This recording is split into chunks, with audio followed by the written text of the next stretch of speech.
Lynch from Massachusetts for 5 minutes. Thank you, Mr. Chairman. First of all, I do want to agree with the chairman that the witnesses we have here today do bring an awful lot of experience and expertise to the issue. But what they don't bring is facts, right? They don't bring evidence. None of you are able to really elucidate or illustrate actions by the president with respect to this inquiry.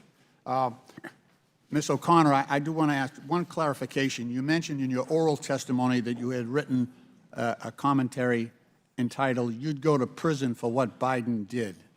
That was, you'd go to prison for what Hunter Biden did. Isn't that? That's exactly right. I was cutting down words to stay within my 5 but minutes. you realize, yeah. That's an important word, though, that you left out, though, right? It is. I regretted it immediately. So the article, just for the record, and I'd like to enter into the record unanimous consent. Without objection to order. The article, Ms. O'Connor, is you'd go to prison for what Hunter Biden did.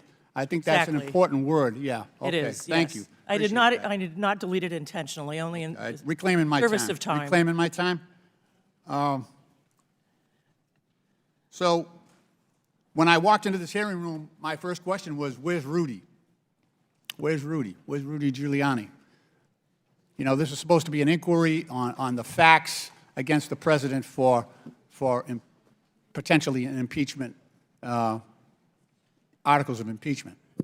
And the one person who was an agent of President Trump was sent to Ukraine to dig up some dirt, find some dirt on Joe Biden.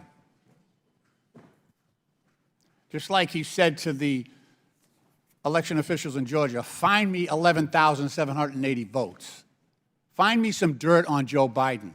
And we don't have him here. We're not allowed to ask him questions.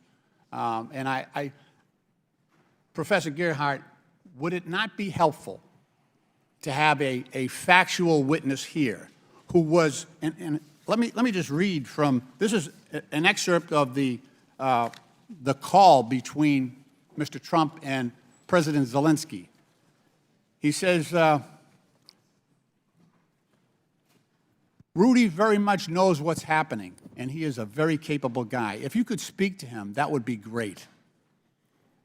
The other thing, there's a lot of talk about Biden's son, that Biden stopped the prosecution, and a lot of people want to find out about that. So whatever you can do with the Attorney General and Rudy would be great. And then, so he's actually placing Rudy Giuliani in Ukraine with the imprimatur of authority for the president. Wouldn't that be a useful witness to? It seems obvious that he should be brought before the committee.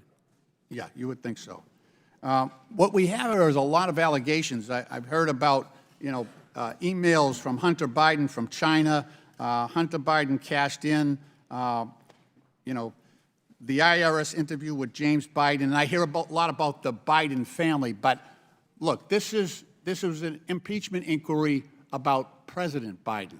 And I would try to discern what the allegations are for the president because they're non-existent at this point. Is there a reason? The other question is why hasn't Rudy Giuliani, if he's such a key witness and was on the ground on this and had direct authority from the president, why isn't he here? And I think, and Professor Gerhardt, maybe you could elucidate on this,